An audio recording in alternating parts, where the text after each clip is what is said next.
We've had the Cincinnati Bengals schedule for about 2 weeks now, but you know what we haven't done? Is we haven't done our way too early predictions going game by game. Let's do that today.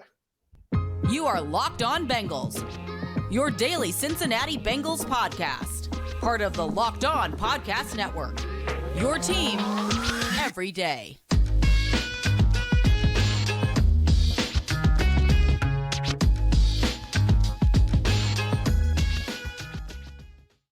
What up, Bengals fans, and welcome to another episode of the Locked On Bengals podcast. I'm your host, Jake Liscow. He's your host, James Rapien. We're part of the Locked On Podcast Network, covering your team every day, and you can subscribe to this podcast on YouTube or wherever you get your podcasts. Become an everydayer so you never miss an episode of Locked On Bengals, including the great interviews we have, all the good offseason content we have, including some great film reviews on the Bengals' new draft prospects later this week, or new drafted players, I should say. And you can become a first listener. Join the many other Locked On Bengals listeners and make us their first listen every day. Today's episode brought to you by FanDuel Sportsbook, the official sportsbook of the NFL. You can make every moment more with FanDuel at FanDuel.com/lockedon, where you can get started. James, I'm going to be extremely bullish on the Cincinnati Bengals today. We're going to go through this schedule. Optimistic Jake is here. Uh-oh. You know, I've said it, though. My expectations for this team are that I'm not going to look at a game on this schedule and say, yeah, they should lose that game. That's not where this team is in the team building cycle. That's not where this team is from my perspective in terms of expectations, where they had the Super Bowl run. They got better. They were a better team. Couldn't quite get it done in the AFC Championship game, and the injuries caught up to them. And I think they should, once again, and we've talked about this. We've spent entire episodes and segments talking about where they're better, where they're worse. As an overall football team, I think they should be better again. The AFC, though, is very challenging. And so that's what they have to overcome. But specifically what they have to overcome is a 17-game schedule. And let's go game by game, shall we? And talk about, we'll do some analysis. But my basic answer for most of these questions is going to be W. Look at you. This is the most confident I've ever seen you in anything. My God. No, I think that should be the expectation for this Bengals team, right? Last year it was, well, the offensive line is better. How much better? Can they avoid a Super Bowl hangover? All of those things. And they did, especially after Joe Burrow was able to get the weight back on and get back to playing after having a pretty serious surgery on late July, right as training camp was starting. So hopefully you can avoid any of that stuff. And assuming they do that and can have a healthy number 9, I think they go up to Cleveland and get a W in week 1. And it's interesting because that's kind of the narrative is, oh man, Joe Burrow and the Browns. And he struggled in a couple of those games. He also, in his second game of his career, and I'm going to keep reminding people of this, with no one, with a bench John Ross, AJ Green, who couldn't get open against Denzel Ward, Mike Thomas catching touchdowns. I don't even know if Mike Thomas is in the league right now, and he's my guy. Number 80 last year, that Mike Thomas. I don't know if he signed anywhere. This dude, 4 days into his NFL career, his second career game, went up there and threw for 316 yards, 61 pass attempts. I don't think it's a Browns thing. I think the Bengals have played poorly as a team against the Bengals have played poorly against the Browns. I expect Burrow to play well. I expect this offense to take a step, and I know that defensive line for Cleveland is pretty darn good now. I know that they have a new defensive coordinator. I know all of those things. I think the Bengals handle business in a chaotic environment at Cleveland Brown Stadium on the banks of Lake Erie and get it done week 1. Cleveland Brown Stadium. Yeah, it's no longer First Energy. It's Cleveland Brown Stadium. Good reminder that I will. Actually, you know what? I never knew. That's a cool name. Brown Stadium. It's honestly, better it's than cool. Whatever it was before. I didn't know what it was before. First Energy. Okay. New defensive coordinator. Week 1 weirdness. These are the only things to me that could make this game problematic for the Bengals, because week 1 is weird. And we don't know what's going to happen in training camp and all these things. We don't know what the health situation is going to be. But the Browns defense on paper is pretty good with that front four, like you talked about, like the one Thornhill signing back there in the secondary, like the corners. Yes. Martin Emerson, fantastic as a rookie, 3rd round rookie last year, was one of the better rookie corners in the league, not named Sauce Gardner. Denzel Ward, Greg Newsome. That's a good corner trio there. Juan Thornhill, like I said, like him. Question mark at the other safety spot with Grant Delpit, I think. JOK, still really good. Sione Takitaki last year had the game of his career against the Bengals. But what's going on with that offense? I mean, Jim Schwartz, the defense should be better. Jim Schwartz, I think objectively, is a better defensive coordinator than Joe Woods. But then Joe Woods, of course. Is Deshaun Watson ever? I thought you were going to say then Lou. I was like, no. It's like, I don't know about that. All right. No, I mean, saying anyone's objectively a better defensive coordinator than Lou is tricky. But like, they have so many questions on offense, starting with their quarterback, who was atrocious last year. And until you see it with that offense, do you believe it? I don't. I need to see it. Last thing on this, and because we have plenty of games to get to, I think the Browns are going to be pretty good. Like, there is talent. Mm-hmm. Like, if you're starting with Amari Cooper, Donovan Peoples-Jones, and Elijah Moore, like, that's a pretty good 1 through 3. It's not the Bengals, but guess what? Most receiver units aren't the Bengals 1 through 3 or 1 through 4. And you're right. It comes down to Nick Chubb, to me, best running back in the game. One of them, certainly the most consistent runner. Maybe it's best running back because he's the best runner in the game. I would say that. Maybe not most complete or whatever you want to say, but Deshaun Watson, how does he play? It comes down to it. If he can match Joe Burrow and play at an elite level, then this game feels much different. I think that's a lot to ask week 1. Obviously, the Bengals will have to stop the run. So it sounds like both of us are going W week 1. And back-to-back divisional matchups, Jake. Baltimore. You return home. Hopefully you're 1-0. You play Baltimore. And this is another team that should be really good. Lamar Jackson obviously signed his extension. They add some weapons, sign Odell Beckham Jr. to a contract that no one was giving him. I think he was New York bound to the Jets. And last second, the Ravens said, hey, man, let's get OBJ, which I don't blame them. They're desperate. They stink at drafting receivers. It hasn't worked out. They have not added the right skill guys around Lamar. So they do that.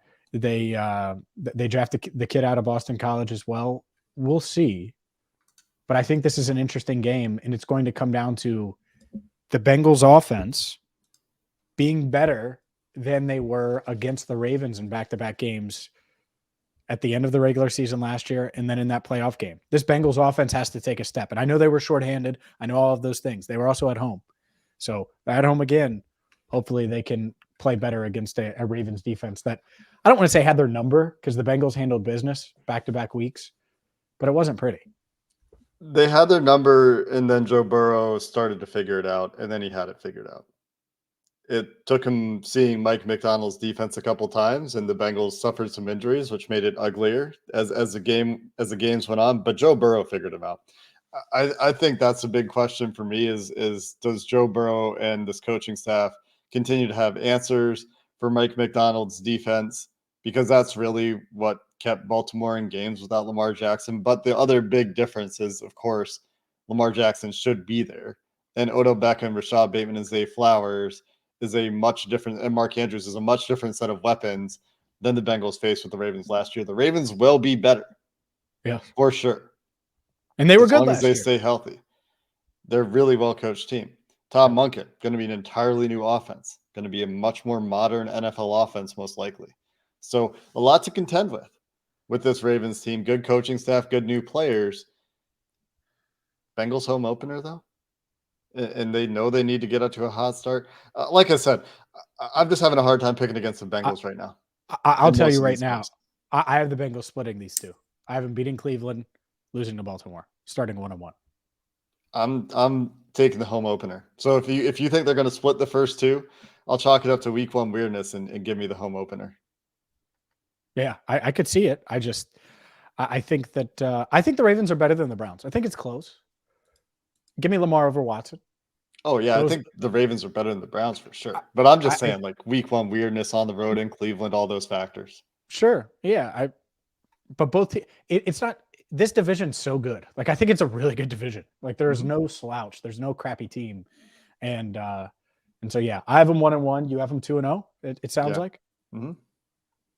Gotcha. All right. Well, we have a lot of games to get to. We're moving at a Yeah. slow pace. We're going to have to pick it up. We'll pick up the pace here. Talking about divisional matchups to open the season, those are always going to have a little bit more meat on the bone. When we talk about the rematches with these teams, not as much meat on the bone. Not as much meat on the bone with week 3 either. We'll get to week 3 coming up next. Today's show is brought to you by FanDuel. The NBA playoffs continue to roll on in the conference finals, and you need to get in the game and get in the action with America's #1 sports book. Make a fast break to FanDuel during the NBA playoffs, because right now, new customers can get a no-sweat first bet up to $1,000. That's $1,000 and bonus bets back if your first bet doesn't win, from single game wagers. Maybe you want to do a same game parlay. Maybe you want to parlay 2 different games. You can do all of those things, and it's not just NBA.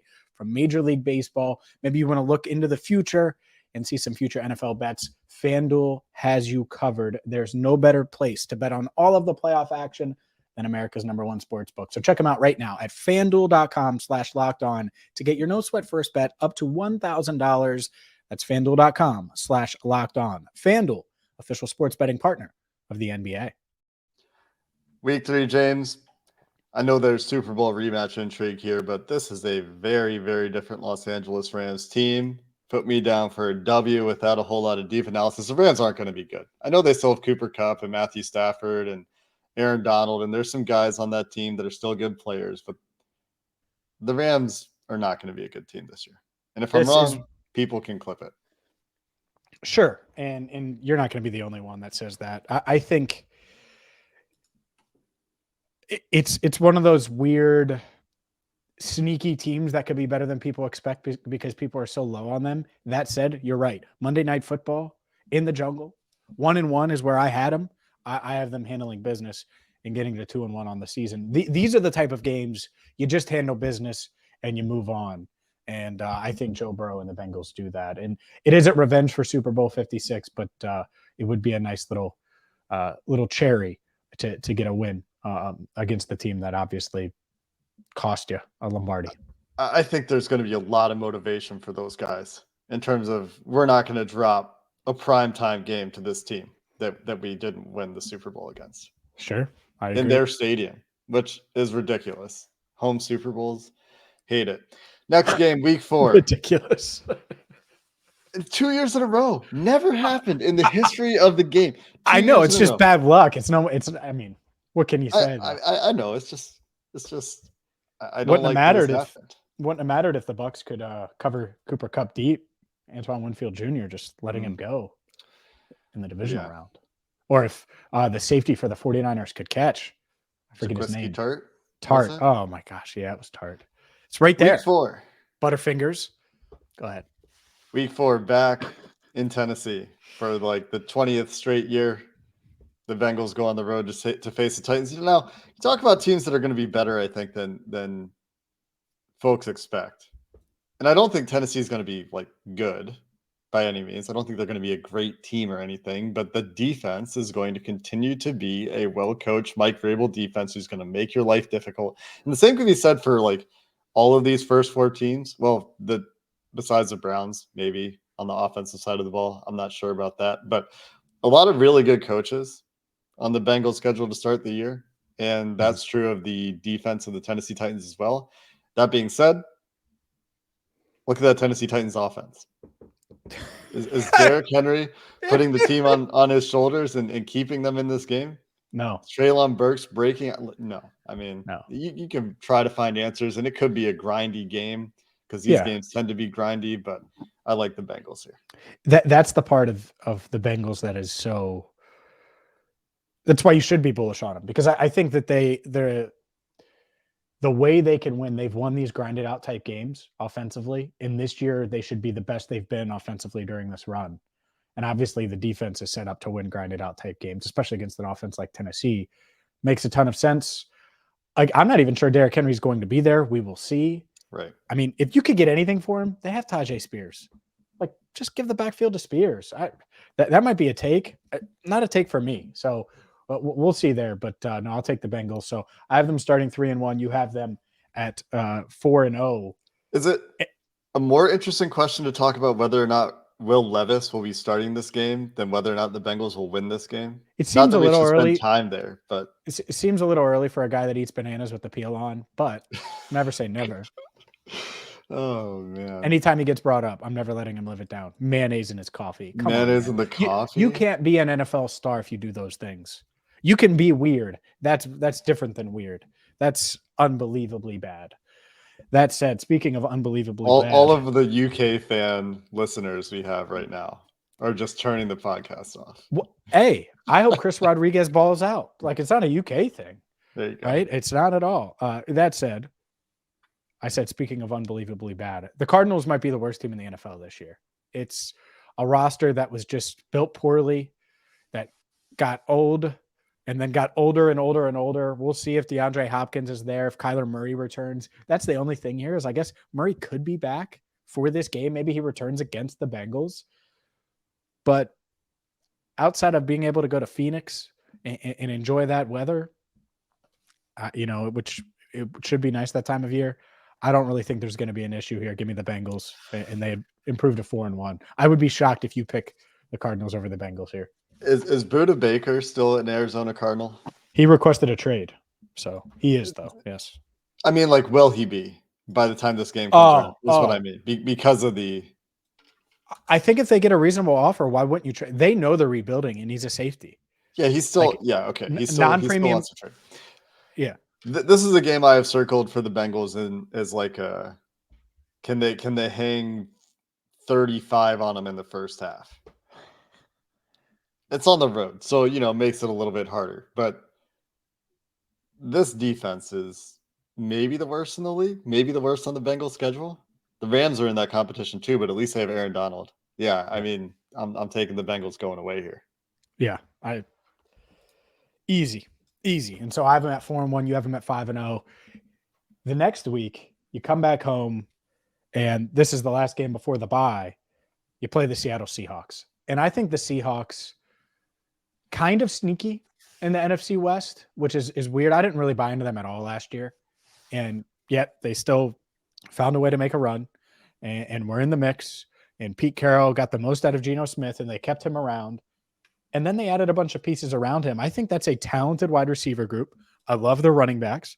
And I think that offense with Geno Smith can put up points when they need to because of the weapons. And I'm not buying in on Smith long-term, but I think Seattle's pretty good. They have some solid young corners. They obviously had the fifth pick. They drafted the kid out of Illinois. I think it was the fifth pick, maybe sixth.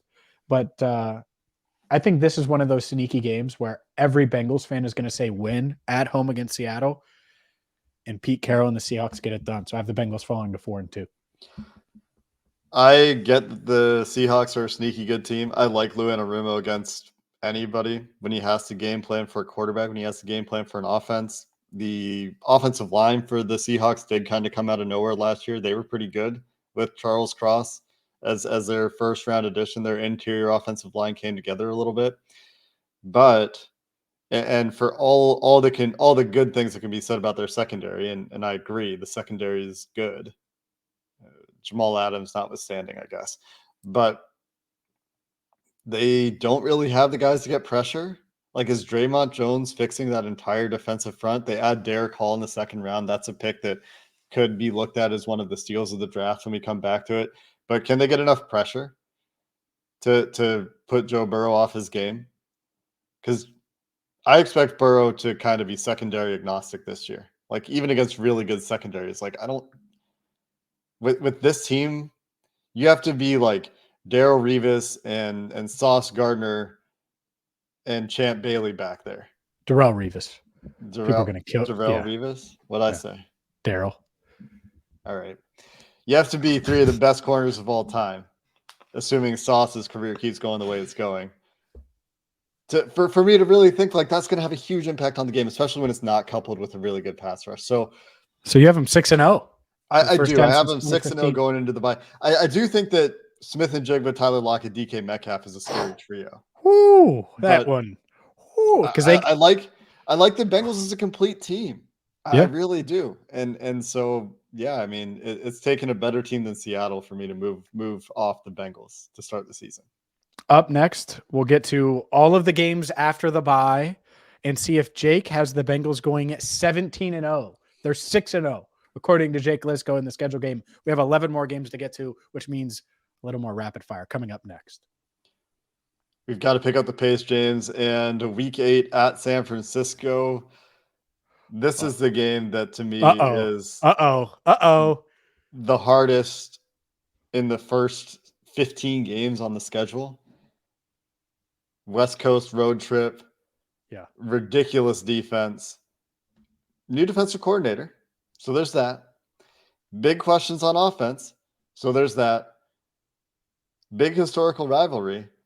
But even coming off the bye, I don't feel great about this one. Compared to the rest of the games, this is the one I feel the worst about. So if I had to pick a place for them to have their first loss, at San Fran could be it. But at the same time, like, they have significant questions at quarterback. And so if those aren't answered by week 8, it's week 8, right? Week 9, week 8, then maybe this answer changes. Yeah. So, all right. Just to be clear, you have them 6-1 now, correct? Yeah, this could be a place where they take their first loss. Yeah, we agree. I think this is that midseason lull. They start 4-1. They lose a game before the bye, lose a game after the bye, and then there's going to be like, oh man. But like last year when they fell to 4-4, and I was guilty of it too. But it'll be 4-3, and be like, oh man, is this how good is this Bengals team? And you start to doubt them a little bit. And I think they thrive on that. And there's every team hits it at some point, and it's this one is going to be in the middle of the year for me. I have this as a loss as well. Not that it won't be a really close game, but.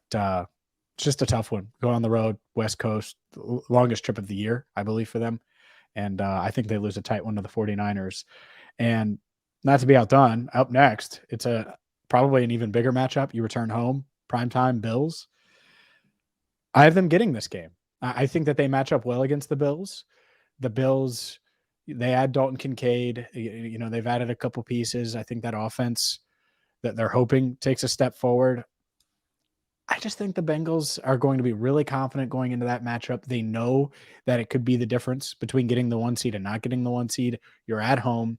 It's a game you have to handle. So it'll be after losing 2 straight, there's going to be all this media. Oh my goodness, it's Bengals and Bills, but the Bengals have slid. They've dropped 2 in a row. And then the Bengals are going to come out, punch them in the mouth and get the 5-3 on the season. I have them beating Buffalo. I do too. I just don't have them getting to a crazy low point this year. Because I think they're better than last year's team. I don't think they're going to have the same like last year's team. Well, that's not low. It's not a low point. 4-3, losing 2 games. 4-3. Sure. Is that a crazy low point? Would be a terrible start to the season for my expectations for this team. That would be awful. That would be way below where I want them to be at that point. Yeah. I mean, you've heard what I've had for them winning and losing. I just think they're a better team. They're not last year's team. Oh, I'm not saying they're last year's. I just think. Well, they're not losing to the Steelers and the Cowboys this time. The Cooper Rush Cowboys this time. Yeah, the Ravens. I think Seattle's tough. 49ers are arguably the best roster in the league. I wonder if I mean there's a lot of good things about the 49ers team, but I wonder if they're being overvalued a little bit. Just a little bit. In a bad NFC. So you have them beating the Bills. The following week, this one's easy. Texans, W. No weird Texans voodoo stuff happening anymore. We're past that point. So I have them 6-3. You have them 8-1, and then Baltimore Thursday night.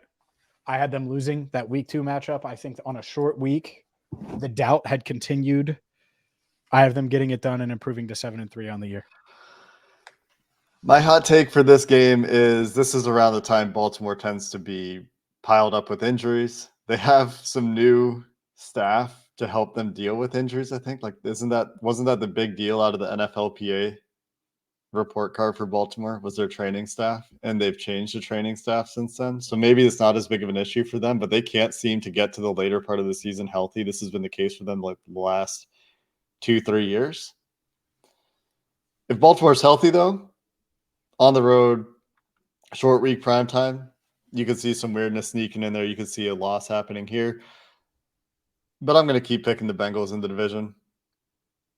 So I'll take the Bengals here. And I think that we'll see if Baltimore can stay healthy this year. It's been such a problem for them the last couple of years. Yeah. Yeah, it has. So we'll see there. Back-to-back division games again. And the first time playing the Steelers the following week.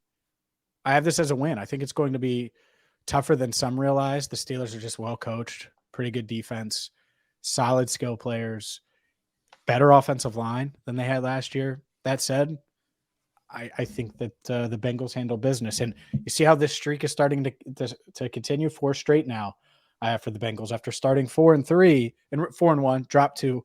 Now they've won 4 straight and they're at 8-3. I do think the Steelers are going to be a good competitive, maybe overstating it, solid competitive team this year. They just always are with Mike Tomlin. I'm never going to buy the demise of the Pittsburgh Steelers as long as Mike Tomlin is there. And they have a lot of the pieces they have on the defensive side of the ball. But the Bengals are just a better team. And at home, they get a mini bye here going into this game. They have a rest edge. Give me the Bengals. 1:00 game in Cincinnati. Yeah, I'm with you there. This one's interesting. The following week, Monday Night Football in Jacksonville. Trevor Lawrence, Joe Burrow.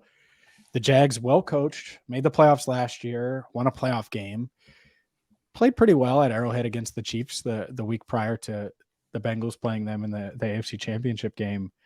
I think this is a tight one, but give me Burrow late, much like he did on that Thursday night game a few years ago now in 2021. I think he makes the one more play than Trevor gets it done. I think this is like a 1-possession game, goes down to the wire, but the Bengals squeak out of Jacksonville with a win on Monday night. I like Jacksonville here. That's going to be a shocker, perhaps. Wow. But Trevor Lawrence getting Calvin Ridley back. I think Calvin Ridley's really good, and people are forgetting about him a little bit. I don't know about the defense so much, but Josh Allen's really good if he's still there. Didn't he also request? No, am I thinking of no, he's good. I'm thinking of somebody else. Right? There was no trade stuff with Josh Allen in Jacksonville? No. Okay. No. Thinking Not about that I've somebody heard. else. They have some pieces on that defense, so I don't know about the secondary. That could be their downfall in this game. But Trevor Lawrence is really good. I mean, he's taken some significant steps. I think that offense is a real thing. And prime time on the road, Jacksonville, I think they're going to be a solid team. And the Bengals maybe drop one here. After coming off 2 back-to-back tough divisional games, maybe. That's the story I'll tell myself. I could also see them winning the game, but I have them at 9-3. Well, of course, I have them at 9-3. You have them at 10-2. See, it's not that far apart. The following week, the Colts come to town. Anthony Richardson and company, and I assume Anthony Richardson will be starting. Shane Steichen, their new head coach, and offensive mind, rookie quarterback. I think it could be a little dangerous. I'm also not worried about Indianapolis too much, and I think the Bengals handle business here and get to 10-3. Gus Bradley defense. Gus Bradley defenses don't tend to do so hot against Joe Burrow. And I don't think they have nearly enough on offense, given that I like the Bengals defensive matchup. Good players on the Indy defense. I like Kwity Paye. I like DeForest Buckner. I like Shaq Leonard. Change his name. Gets me every time I look at their roster. Adetomiwa Adebawore, if he's coming together late in the year, that'll be fun. Anthony Richardson, that'll be fun. The Bengals see a lot of quarterbacks like Anthony Richardson. They prepare a lot for quarterbacks like Anthony Richardson. And I know he's a freak athlete and maybe the best athlete at the position in the NFL, given his size. But I just think it's not going to be enough in his first year with the state of that roster. So, yeah, I'm on the Bengals here. Yep. And following week, Vikings, same thing for me. I think that's a good Vikings team. Justin Jefferson playing, the Joe Burrow, Jamar Chase storyline. That one will be pretty interesting. I think Joe Burrow, Jamar Chase rise to the occasion, beat Minnesota. And now we're talking final month of the season, number 1 seed, everything on the line. The Bengals get it done here. And based on my prediction, I have them at 11-3 right now. You have them at 11-2 going into this game. So you taking the Bengals over the Vikes? Yeah, on paper, again, I just don't see quite enough. I mean, Justin Jefferson is great. Absolutely great. Jordan Addison, if he's a halfway decent receiver, takes a little bit of pressure off him, makes teams have to deal with him a little bit. I really like TJ Hawkinson. I think they have a solid offensive line to a good offensive line. They only have Danielle Hunter on that defensive line now, though. They trade away Smith, right? And so do they have enough to get it done on the defensive side of the ball? I like the Bengals offense doing enough here. Might be a shootout again. Remember the last time these teams played, there were a lot of points scored in that game, but I like the Bengals here. In the TBD game time on Sunday, December 17th. Yeah, and then you play on the 23rd, so a little bit of a short week for the Bengals Steelers. This one, it's in Pittsburgh. I have them splitting with Pittsburgh and dropping this one. I think it'll be close, but they lose this one, and then it's like, oh my gosh, they have the Chiefs and Browns to finish the season. They drop from the 1 seed to maybe the 2 or the 3 with the loss behind Kansas City, and I think people start to freak out a bit. But yeah, I have them falling to 11-4 here. 11-4, and I have them at 12-3 going into this game. Or you have them at 12-2 going into this game. 13-2. I think they keep it going against the Steelers. They're on their first winning streak ever against the Steelers, or something like that. 3-game winning streak, right, against the Steelers? No, maybe they lost not ever. Week 1 last year. Oh, they did lose week 1. Well, let's make it a 3-game winning streak against the Steelers. The following week, and this is the big one, New Year's Eve at Arrowhead in Kansas City. Mm-hmm. And again, there's a theme here. They lose the game before the Buffalo game, handle business against Buffalo. Lose the game before the Kansas City game. I have them handling business against the Chiefs on New Year's Eve and improving to 12-4. And what I think that game would do is get them even with Buffalo and or Kansas City for the 1 seed, and then they would have the tiebreakers, the head-to-head tiebreakers, so they would control their own destiny going into Week 18 against the Browns. I have this being a win here. I think this one goes Kansas City's way.